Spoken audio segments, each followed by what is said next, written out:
Bonjour, c'est Carla. Bonjour, c'est Alison. Nous vous présentons le journal d'une maman. Bonjour, je suis très heureuse de vous retrouver aujourd'hui pour une nouvelle émission du journal d'une maman. Nous allons parler aujourd'hui des ateliers pour femmes et j'ai l'honneur de recevoir pour cela Madame Émilie Belloni. Bonjour Émilie. Bonjour. Merci beaucoup d'être venue parmi nous. Donc Émilie, vous avez 31 ans. Vous avez donc fait un master en communication et stratégie des marques. Vous avez travaillé durant quelques années en agence de publicité à Paris. Vous aimiez votre travail et l'agence dans laquelle vous travaillez. Et le confinement est arrivé. Vous avez enfin pris le temps de vous poser un petit peu et de vous poser aussi pour savoir ce que vous aviez vraiment envie de faire. Et donc, après un bilan de compétences, vous vous êtes rendu compte que vous aviez besoin de faire un métier plus proche des gens. C'est ce que vous préférez, comme vous dites, dans votre poste en agence. C'était la relation avec vos collègues et les clients. Et c'était important pour le métier de chef de projet que vous faisiez, mais c'était pas le cœur finalement de ce métier. Et puis, après plusieurs mois de réflexion, de tableau Excel et un déménagement sur Marseille, vous avez décidé de lancer votre projet d'atelier pour les femmes et vous avez suivi une formation de création d'entreprise qui vous a permis de rendre cette idée concrète et donc réalisable. Et c'est en juin de cette année que vous avez créé votre statut d'auto-entrepreneur et que vous avez lancé vos premiers ateliers en septembre. Donc vous avez créé votre entreprise qui s'appelle Astrid et Colette, donc en juin 2022, c'est tout récent. Ma première question, pourquoi Astrid et Colette déjà et pourquoi avoir eu envie de créer cette entreprise, Émilie? Alors déjà, Astrid et Colette, en fait, ce sont les prénoms de mes deux grands-mères. Donc en fait, pour moi, c'est vraiment les repères de notre famille, de toutes les femmes de ma famille. Et elles sont assez différentes, mais elles ont des valeurs communes et qui sont très fortes, qui sont vraiment le prendre soin de soi et s'assumer en tant que femme. Donc vraiment, ces deux valeurs-là, pour moi, me parlaient beaucoup et faisaient vraiment sens avec mon projet. Donc c'est pour ça que j'ai décidé de les appeler, d'appeler mon projet ainsi. Et en fait, je me suis rendu compte, de par ma petite expérience de femme et des retours de mes proches, mais aussi quelques études chiffrées quand même, qu'aujourd'hui, les sujets liés au corps de la femme restaient quand même très tabous. La parole commence à se libérer, et tant mieux, mais il y a encore du chemin à faire et du coup ma volonté c'était vraiment à travers ce projet-là de démocratiser, de rendre beaucoup plus accessible et de libérer la parole, de continuer à libérer la parole autour des sujets féminins du coup. Alors, vous êtes arrivé sur Marseille, vous avez décidé de créer ces ateliers. Comment se passent les ateliers? Quelles sont les thématiques? Comment vous trouvez ces thématiques? Et quel est le public que vous avez? Alors, donc les ateliers, ça regroupe plusieurs choses. Donc, ça peut être des conférences, des cours ou des consultations collectives ou des cercles de parole. Ils sont animés par des professionnels. Donc, ça peut être des sophrologues, des coachs de vie. Ça peut être des facilitatrices de cercles de parole, des sexologues, docteurs en pharmacie. Vraiment un large panel. Et en fait, ils traitent de tous les sujets donc, liés au corps de la femme. Donc, ça peut être les émotions, le cycle menstruel, ça peut être le désir d'enfant aussi. Pareil, c'est assez large comme sujet. Et ensuite, il se déroule donc à Marseille, dans des lieux où on se sent bien, comme une librairie ou un café tricot ou une salle de yoga. Et il se déroule aussi en visio. Donc pour celles qui ne peuvent pas être à Marseille ou qui préfèrent un environnement un peu plus familier. Et en fait, pour réserver l'atelier, il suffit juste de se rendre sur la page Instagram et Facebook d'Astrid et Colette, de cliquer sur le lien de la billetterie, de choisir son atelier et ensuite soit de se rendre à l'atelier à Marseille, soit on reçoit un lien pour se connecter en visio. Et vraiment, l'atmosphère y est très douce, bienveillante, attentive. L'objectif, c'est vraiment d'apprendre des choses, de comprendre, de libérer aussi des choses. Et après, on en repart donc avec un moment qu'on s'est accordé à soi. On a pris soin de soi.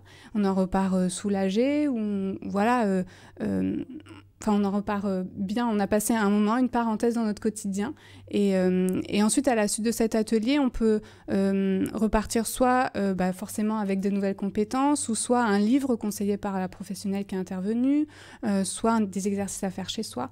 Enfin voilà, c'est un petit moment à soi, en tout cas, à conserver pour la suite.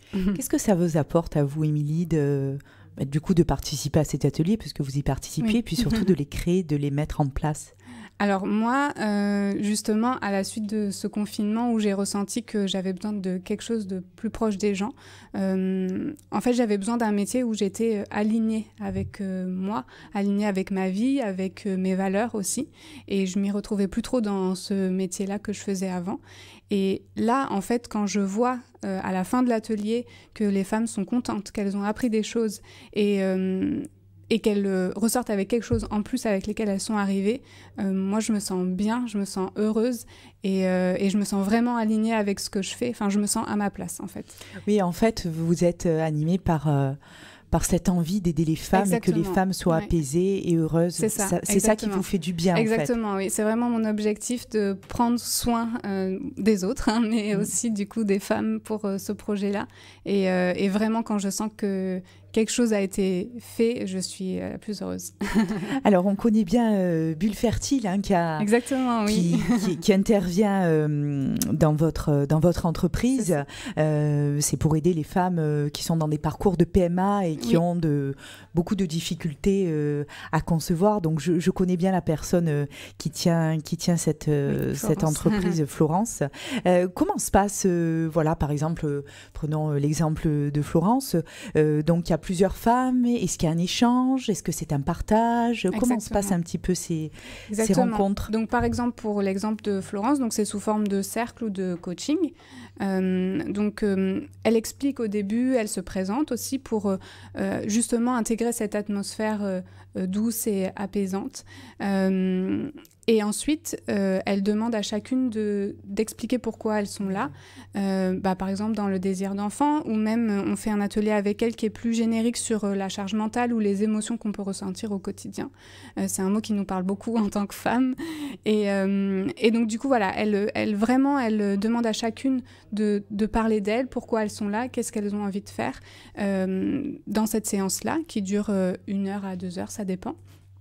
Et ensuite, elle donne des exercices. Elle fait faire des exercices pour justement, si la personne a du mal à sortir les choses qu'elle a au fond d'elle, l'exercice permet de sortir ça. Et par exemple, elle va dire donc sur cette échelle-là des émotions, où tu te situes. Et donc, même si de nous-mêmes, on n'arrive pas à le sortir avec des mots, elle va le faire du coup avec cet exercice-là. Donc voilà, c'est sous forme de plusieurs exercices.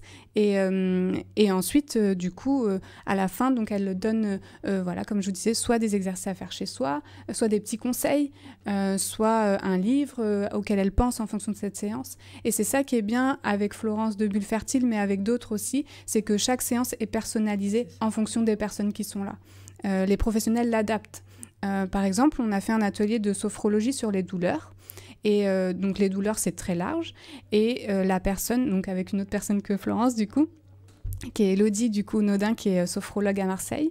Par exemple, il n'y avait que des femmes enceintes dans cette séance-là. Et leur peur vraiment qui ressortait, c'était les douleurs de l'accouchement et même l'accouchement en lui-même. Du coup, elle a complètement modélisé son atelier pour aider ces femmes-là à relativiser, à prendre de la hauteur sur ces émotions-là liées à l'accouchement, liées à cette peur-là. Donc voilà, du coup c'est ça qui est bien aussi, c'est que voilà, ça s'adapte en fonction des femmes qui sont présentes. Exactement, le sujet reste globalement le même. Après, il peut complètement changer si les femmes sont pas du tout à l'aise avec ça ou que la professionnelle ressent qu'il y a d'autres besoins, on le change complètement. Mais normalement, c'est sur la thématique qui est annoncée et ensuite on adapte, on module en fonction des personnes. Alors, quels sont vos projets à long terme, hormis ces beaux ateliers? Qu'est-ce que vous avez envie de faire avec Astrid et Colette? Alors du coup, mon objectif, c'est vraiment que ça se diffuse auprès du plus grand nombre, que ça se fasse connaître, parce que là, voilà, comme vous disiez, c'est le tout début. J'ai lancé les ateliers en septembre, il y en a eu quand même quelques-uns, donc je suis très contente. Mais voilà, l'objectif, c'est vraiment de les développer et d'avoir plus de personnes, d'avoir plus de femmes pour vraiment, comme je vous disais, libérer cette parole-là et démocratiser ces sujets-là. avec la visio, ce qui est bien, c'est que je peux aussi toucher des personnes qui ne sont pas que à Marseille. Donc, mon objectif, c'est vraiment d'être, comme je suis basée à Marseille, de toucher Marseille, les personnes qui vivent à Marseille, mais mon objectif à long terme, c'est vraiment de le développer dans d'autres villes. J'avais aussi pensé comme projet de le développer en entreprise aussi, d'avoir des ateliers pour les femmes qui sont en entreprise, parce que pour avoir un petit moment à elles sur leur pause déjeuner, donc vraiment se déplacer en entreprise, donc les entreprises marseillaises, aussi peut-être dans les écoles. Voilà, donc il y a plein d'idées. Donc pour l'instant, je commence par les ateliers en visio et à Marseille, et puis après on verra. Mais j'ai plein d'idées. Émilie, merci beaucoup en tout cas déjà de ce beau projet qui, je pense, va aider beaucoup de femmes. Donc on vous retrouve sur Instagram Astrid et Colette. Oui, exactement. On retrouve toutes les informations de toute façon pour vous contacter et tous les ateliers. C'est ça. Je vous envoie plein d'énergie pour continuer ces beaux projets. Merci encore d'être venue parmi nous aujourd'hui. Et je voulais juste rajouter, si je peux, c'est qu'à l'occasion du coup de ma participation, j'ai mis en place un petit code promo. Donc pour toutes celles qui nous écoutent, vous pouvez vous rendre sur donc la billetterie d'Astrid et Colette et entrer le code RadioJM30 et ça vous offrira 30% de réduction du coup sur tous nos ateliers. Écoutez, on vous remercie beaucoup. Merci de ce beau geste.